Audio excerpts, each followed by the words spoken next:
Salut à tous les amis, j'espère que vous allez bien. On se retrouve aujourd'hui pour une nouvelle vidéo. On est dans la voiture en route avec Mika qui m'accompagne. On a rendez-vous à Maglan avec deux base jumpers de talent. On va les filmer et les photographier toute la journée et en apprendre un petit peu plus sur ce sport. Voilà, je vous donne rendez-vous à Maglan tout de suite. Allez, c'est parti, let's go!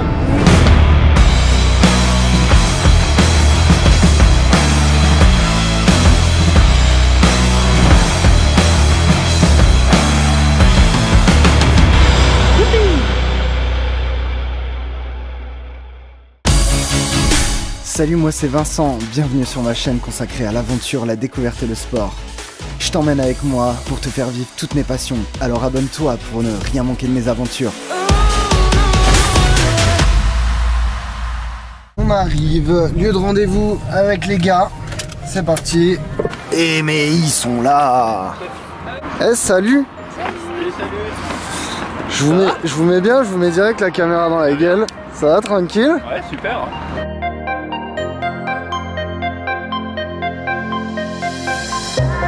Et on fait un petit point météo avant d'emmener les gars à l'exit. Il y a beaucoup d'inertie dans le Belgium. Alors on va monter dans la montagne pour aller voler du vol humain. Tu vas découvrir donc les endroits où on peut sauter de la falaise pour s'amuser.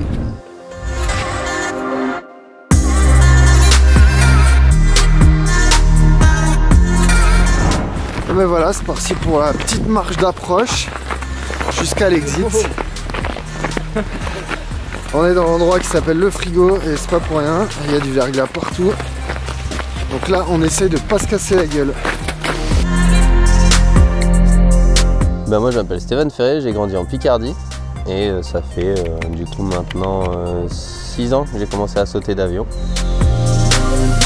Moi c'est Ambroise Serrano, j'ai 26 ans, ça fait 9 ans que je saute en parachutisme. Je suis moniteur de parachutisme, paquet tandem, moniteur en soufflerie avec Stéphane Ferré à Poitiers.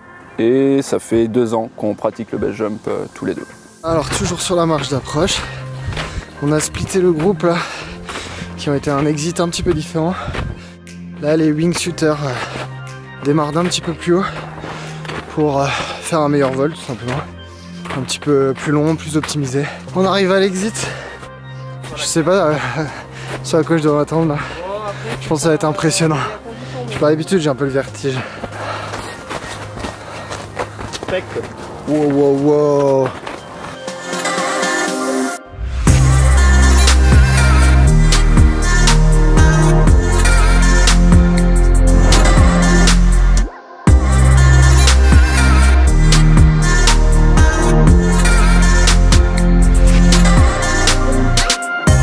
Ambroise, dis-moi s'il y a un truc par exemple, tu vois en tant que spectateur de ce genre de truc, est-ce qu'il y a des trucs à pas faire par exemple?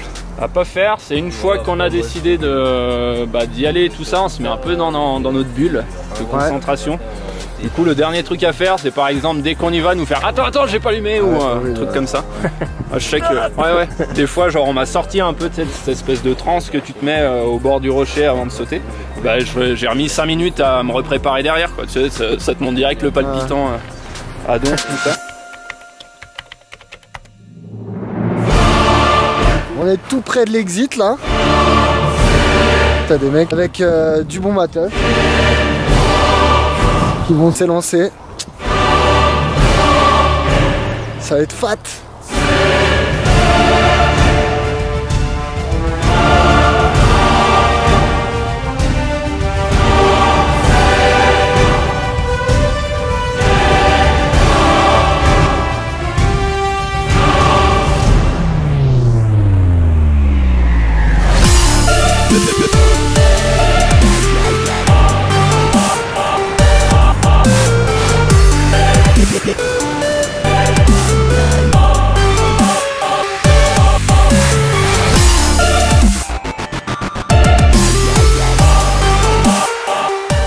Moi j'ai commencé en 2014 à faire de la wingsuit d'avion, tout simplement parce que je regardais les vidéos, ça me faisait rêver. On en a fait beaucoup en parachutisme, donc en sautant d'avion, on est devenu initiateur puis coach wingsuit, donc c'est-à-dire que maintenant on est professeur et on enseigne ça à des élèves. La wingsuit en base jump, donc de falaise, c'était la suite logique à tout ça puisque c'était un peu notre objectif commun dès le début.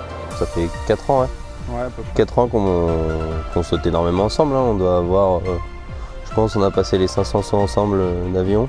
Puis on a commencé ensemble, puis on passe du temps en dehors, dedans, donc du coup, c'est aussi ce partage qui est super cool, quoi.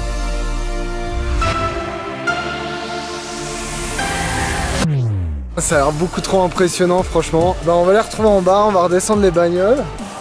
Et trop bien, super découverte, franchement. On va penser quoi, Mika? Impressionnant, tout simplement impressionnant, quoi. Ils sont là, ils sont plus là. Ça te donne pas envie de sauter là? Bah franchement, je préfère sauter que rester au bord du vide là pendant une demi-heure. Hey, je fais pas le malin, je me suis vaché hein, quand même. Hein.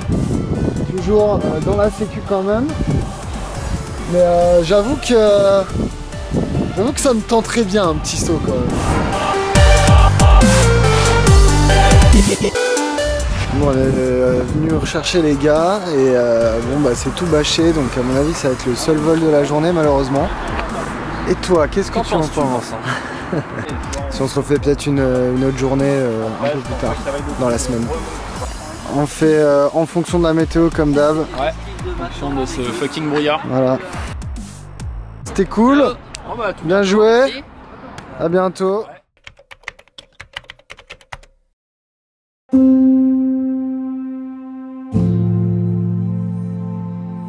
Ça vous apporte quoi du coup le base jump? Ça nous apporte le grand frisson, une dose d'extase qui nous fait nous sentir vivants. Ça nous apporte également d'un point de vue de maturité. Je sais que j'ai jamais autant grandi dans ma tête niveau sagesse et enrichissement personnel que depuis que j'ai commencé le base jump. C'est beaucoup de remise en question, tout ça. Donc forcément on arrive dans le base jump en croyant être quelqu'un et puis les frayeurs qu'on va se faire ou les mauvaises expériences vont remettre tout ça en cause. Donc ce que ça nous apporte, ouais, ça fait grandir, ça fait mûrir. Et puis du bonheur, hein. Et du bonheur.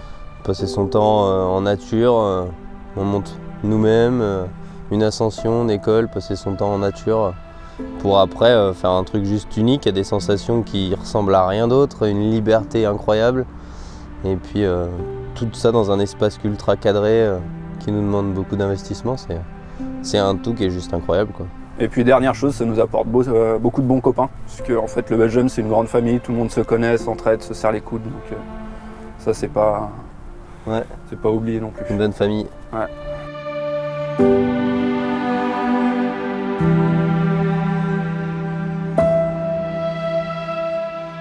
Ce jour-là, je ne suis pas avec eux, mais je vis ma passion aussi et j'en prends plein les yeux. En tout cas, toutes ces paroles résonnent en moi car je pense exactement la même chose du parapente et de cette famille incroyable, de ces moments de partage et de cette connexion à la nature et ce que ça peut nous apporter en tant qu'être humain.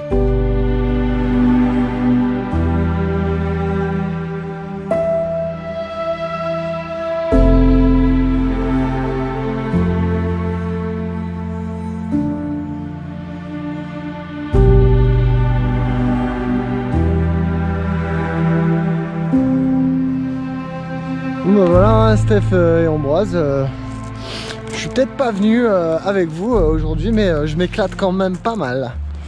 J'espère que vous aussi en même temps. Hein.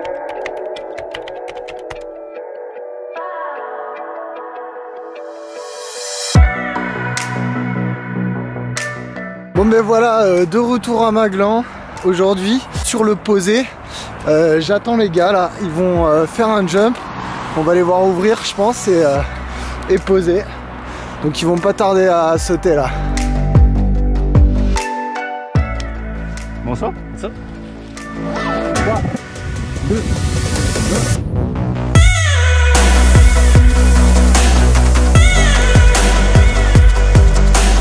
On pratique des sports où il faut un coéquipier. Et le niveau du coéquipier va conditionner complètement ce qui va se passer. C'est une espèce de danse à deux en fait, tout le temps. Donc avoir un bon coéquipier qui va faire à peu près les mêmes choses que toi, sur lesquelles tu vas t'entendre, qui va avoir les mêmes objectifs que toi, c'est le meilleur moyen de kiffer dans ce genre de sport, quoi. On se complète parce qu'on a quand même deux histoires complètement différentes. Et du coup, les erreurs de l'un sont pas celles de l'autre, la vision non plus. Et du coup, c'est super cool parce que je pense qu'on progresse plus vite.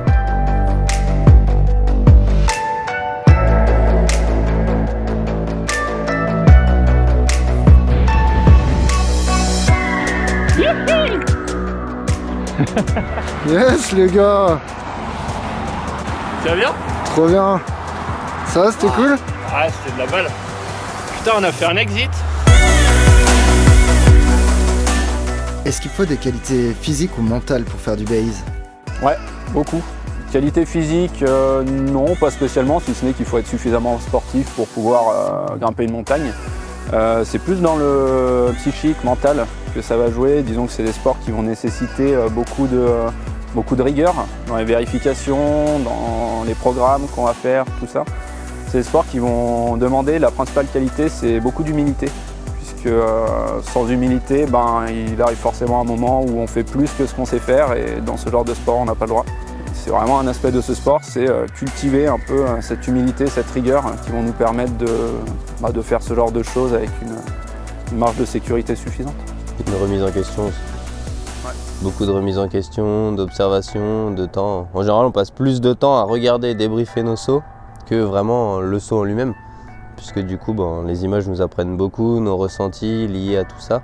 Et puis c'est détecter les erreurs ou les potentielles erreurs et puis du coup les éviter et puis les mettre de côté, quoi.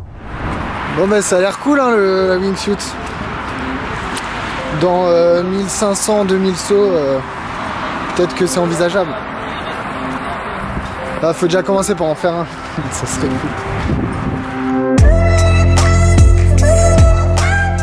On fait comment pour devenir wingsuiter du coup? Alors pour devenir wingsuiter, déjà on saute d'avion, beaucoup, sans combinaison, puisque forcément plus on a de surface dans l'air, plus ça va être incisif et plus il va falloir de la précision dans les mouvements pour pouvoir faire ce qu'on veut. Donc on va faire déjà beaucoup de sauts d'avion, ça va être 150 la réglementation en France avant de pouvoir attaquer la wingsuit.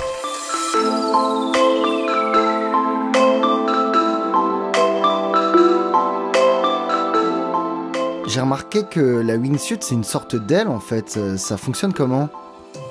Alors une wingsuit, en fait c'est composé d'une partie combinaison. On va avoir les bras, le corps, les deux jambes et sur cette combinaison il va y avoir 3 parties gonflables en fait, comme une voile de parapente, comme un parachute, etc. Là vous pouvez voir, hop, on a des petites entrées d'air qui vont alimenter. En fait, on va sauter, le vent va s'engouffrer dans ces entrées d'air et ça va alimenter tous les caissons qu'on devine ici par les coutures. Hop, du coup, si j'ouvre la wingsuit, par exemple sur cette poche, on a accès directement à l'intérieur de l'aile qui ressemble en tout point une aile de parapente, de parachute, etc. Donc avec des caissons, des trous intercaissons. Donc cette wingsuit, cette combinaison, elle va venir se greffer sur un parachute, sur un sac qui va contenir un parachute, tout ce qu'il y a de plus classique, comme on va utiliser en avion. La différence près que ce parachute va s'ouvrir beaucoup plus vite et de manière beaucoup plus stable que le saut d'avion puisqu'on ouvre beaucoup plus près du sol. Du coup moi j'étais trop content de passer ces petites journées avec vous les gars, c'était vraiment top, j'ai appris plein de trucs.